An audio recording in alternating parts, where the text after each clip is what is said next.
Welcome to Shahi classes. आज हम लोग पढ़ने वाले हैं। Welcome to Shahi classes. आज हम लोग पढ़ने वाले हैं प्रतिरोध की निर्भरता। ठीक है, प्रतिरोध की निर्भरता। तो पीछे की क्लास में हम लोग पढ़ चुके थे कि प्रतिरोध का जो सूत्र होता है ml बटे में Ne²A τ। ठीक है, जिसमें ये हमने सूत्र प्रतिरोध की उत्पत्ति निकाली थी सूत्र। अब चलिए देखते हैं कि सबसे पहले प्रतिरोध किस बात पर निर्भर करता है। तो सबसे पहले देखिए चालक की लंबाई। पहला किसकी बात है? लंबाई। ठीक है, तो ये बात याद रखिएगा कि अगर तार की लंबाई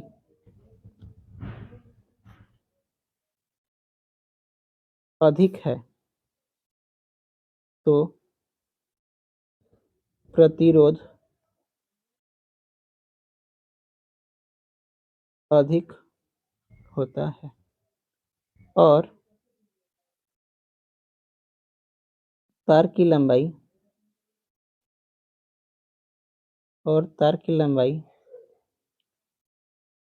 कम हो तो प्रतिरोध कम होता है। यानी कह रहा है कि तार की लंबाई अगर अधिक होता है तो प्रतिरोध भी क्या होता है? अधिक होता है। और तार की लंबाई कम हो तो प्रतिरोध भी क्या होता है? कम होता है। अर्थात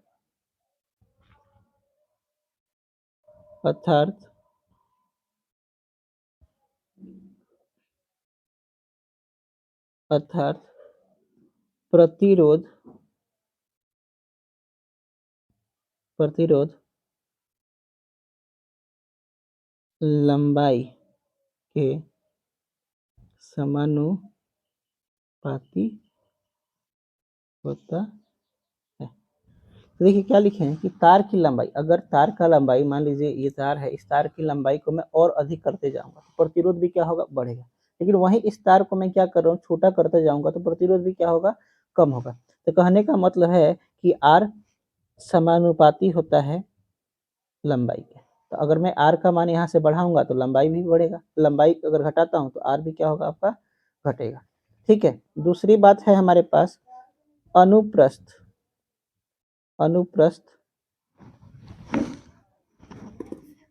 दूसरा है अनुप्रस्थ काट का क्षेत्रफल। ठीक है, दूसरे का है हमारे पास अनुप्रस्थ काट का क्षेत्रफल। यानी तार पतला होगा, तार पतला होगा तो उसका प्रतिरोध तार पतला होगा तो उसका प्रतिरोध ज्यादा होता है, ज्यादा होता है। और तार अगर मोटा हो तो प्रतिरोध कम होता है। ठीक है, यानी कहने का मतलब तार जैसे मान लीजिए ये तार है, तो इस तार की अभी पतला है, ठीक है, तो क्या होगा? इसका प्रतिरोध कम होगा। लेकिन जैसे जैसे इस तार की मैं मोटाई क्या करूंगा? बढ़ाता हुआ जाऊंगा तो क्या होगा? प्रतिरोध भी क्या हो जाएगा? आपका घटता हुआ चला जाएगा। तो कहने का मतलब है कि जो प्रतिरोध होता है फिर वह क्या होता है? प्रतिरोध आर जो है वो व्युत्क्रमानुपाती होता है अनुप्रस्थ काट के क्षेत्रफल के।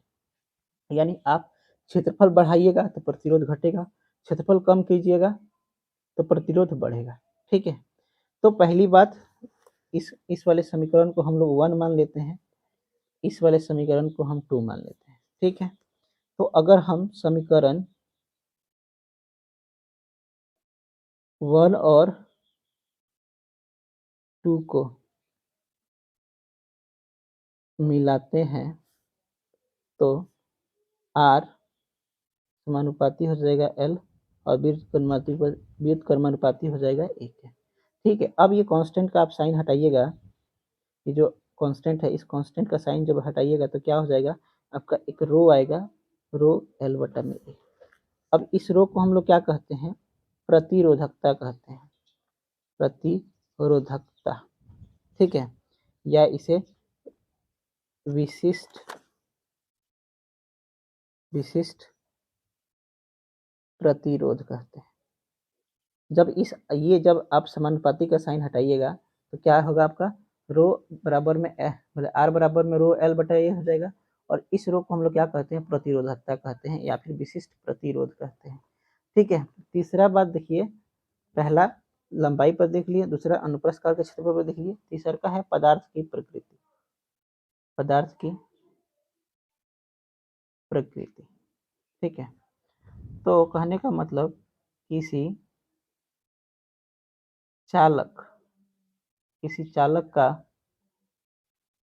प्रतिरोध, किसी चालक का प्रतिरोध आर उसमें मुक्त इलेक्ट्रॉनों की संख्या के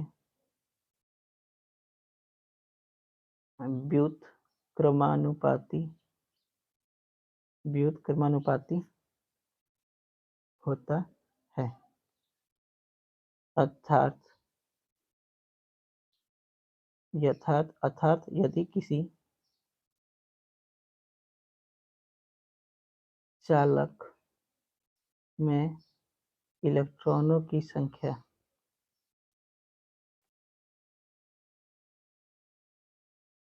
अधिक है तो प्रतिरोध कम होगा। देखिए क्या कह रहा है पदार्थ की प्रकृति में, कि किसी चालक का प्रतिरोध आर उसमें मुक्त इलेक्ट्रॉनों की संख्या के व्युत्क्रमानुपाती होता है, यानी जो प्रतिरोध होता है वह मुक्त इलेक्ट्रॉनों की संख्या, जिसे हम लोग एन से सूचित करते हैं, उससे क्या होता है, व्युत्क्रमानुपाती होता है। अब आप यहाँ पे देखेंगे तो अगर एन का मान मैं बढ़ाऊंगा, एन का मान अगर मैं बढ़ाता हूँ तो प्रतिरोध क्या होगा, कम होगा। अगर एन का मान मैं घटा रहा हूँ तो प्रतिरोध क्या होगा, बढ़ेगा। तो उल्टा रिलेशन चल रहा है, ठीक है, क्या है, उल्टा रिलेशन चल रहा है। तो हमेशा इस बात को याद रखिए कि इलेक्ट्रॉनों की संख्या अगर ज़्यादा रहेगा तो प्रतिरोध क्या रहेगा, कम रहेगा, और इलेक्ट्रॉनों की संख्या कम रहेगा तो प्रतिरोध क्या रहेगा, ज़्यादा रहेगा। चौथा बात देखिए, तापमान, तो ये बात हमेशा याद रखिए कि अगर हम ताप बढ़ाएंगे, ताप बढ़ाने पर चालक का प्रतिरोध बढ़ता है, ठीक है। यानी किसी भी चालक का हम लोग क्या करते हैं, अगर ताप को बढ़ाते हैं तो उसका प्रतिरोध क्या होगा, बढ़ेगा, ठीक है। तो देखिए हमने सबसे पहले हमें क्या चालक प्रतिरोध की निर्भरता पढ़ना था, टॉपिक था हमारा प्रतिरोध की निर्भरता। तो सबसे पहले हमने देखा कि लंबाई पर निर्भरता, यानी कहने का मतलब क्या हमारा टॉपिक था, प्रतिरोध की निर्भरता। देखिए सबसे पहले प्रतिरोध लंबाई पर निर्भर करता है, यानी किसी भी चालक का प्रतिरोध उसके लंबाई पर निर्भर करेगा। अगर मैं चालक का लंबाई बढ़ाऊंगा तो प्रतिरोध क्या होगा, बढ़ेगा। अगर चालक की लंबाई में घटाता हूं तो प्रतिरोध भी क्या होगा, घटेगा, ठीक है। वहीं अनुप्रस्थ काट का क्षेत्रफल की बात करता हूं, तो अनुप्रस्थ काट का क्षेत्रफल जो होता है वो कहने का मतलब है कि अगर मैं चालक मोटा है तो उसका प्रतिरोध क्या होगा, कम होगा, और चालक अगर पतला है तो उसका प्रतिरोध क्या होगा, ज्यादा होगा। तो यहाँ पे जो अनुप्रस्थ काट का क्षेत्रफल है वो प्रतिरोध का क्या होता है, व्युत्क्रमानुपाती होता है। यहाँ पे उल्टा रिलेशन चलता है। तीसरी बात कि हमने जब दोनों को समीकरणों को मिलाया, यानी आर समानुपाती एल और आर व्युत्क्रमानुपाती 1/a, तो दोनों को मिलाया तो हमारे पास क्या आया, एक ये फॉर्मूला आया, आर व्युत्क्रमानुपाती और समानुपाती है L/A के। तो यहाँ से जब हमने इस कांस्टेंट का मान हटाया तो वहां से कांस्टेंट क्या आया हमारे निकल के, अल्फा आया, क्या आया, अल्फा आया, ठीक है।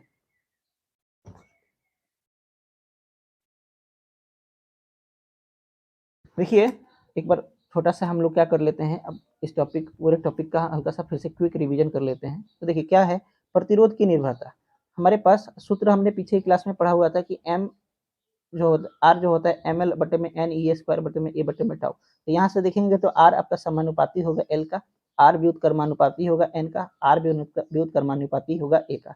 अगर एल बढ़ाऊंगा तो आर बढ़ेगा, एन के इलेक्ट्रॉनों की संख्या बढ़ाऊंगा तब भी आर बढ़ेगा, व्युत्क्रम और क्षेत्रफल की बढ़ाता हूँ तब भी आर क्या होगा, घटेगा। तो देखिए सबसे पहले लिखे क्या है कि तार की लंबाई, अगर लंबाई की बात करते हैं तो तार की लंबाई अगर अधिक हो तो प्रतिरोध तो क्या होता है, अधिक होता है, और तार की लंबाई अगर कम हो तो प्रतिरोध क्या होता है, कम होता है। यानी कहने का मतलब प्रतिरोध समानुपाती होता है एल के। अगर एल का मान बढ़ेगा तो आर का मान भी बढ़ेगा, एल का मान अगर घटेगा तो आर का मान भी क्या होगा, घटेगा। ठीक है, अब बात करते हैं अनुप्रस्थ काट के क्षेत्रफल के ऊपर। तो तार जितना जितना पतला होगा उतना प्रतिरोध क्या होगा, उसका ज्यादा होगा, और अगर तार की मोटाई हम लोग बढ़ाते हुए जा रहे हैं तो प्रतिरोध क्या हो जाएगा, आपका बढ़ता हुआ, प्रतिरोध भी क्या होगा, आपका घटता हुआ चला जाएगा। यानी हम उल्टा चलेगा, बढ़ाएंगे तो घटेगा, घटाएंगे तो बढ़ेगा। तो दोनों समीकरणों को जब हम मिलाते हैं तो हमारे पास एक सूत्र आया इधर, आर रो बटा में आर रो गुने में एल बटा में ए। ठीक है, तो ये जो रो होता है उसे हम लोग क्या कहते हैं, प्रतिरोधकता या विशिष्ट प्रतिरोध कहते हैं। क्या कहते हैं, प्रतिरोधकता या विशिष्ट प्रतिरोध कहते हैं। तीसरी बात हमारे पास किस पर निर्भर कर रहा है, पदार्थ की प्रकृति पर। यानी हमारा ये भी निर्भर करेगा कि पदार्थ जो है किस प्रकृति का है। ठीक है, अगर पदार्थ के अंदर इलेक्ट्रॉनों की संख्या अधिक होगी तो उसका प्रतिरोध क्या होगा, कम होगा। अगर पदार्थ के अंदर इलेक्ट्रॉनों की संख्या क्या होगा, कम होगा, तो उसका प्रतिरोध क्या होगा, ज्यादा होगा। लास्ट बात करते हैं तापमान का। तो हमें तापमान का तो हमेशा इस बात को याद रखिएगा कि तापमान बढ़ाने पर प्रतिरोध का मान क्या होता है, बढ़ता है। Thank you for watching this video. मिलते हैं हम लोग अपने अगले पार्ट में। तब तक सेफ रहिए, पृथ्वी को बचाने के लिए सहयोग करते रहिए।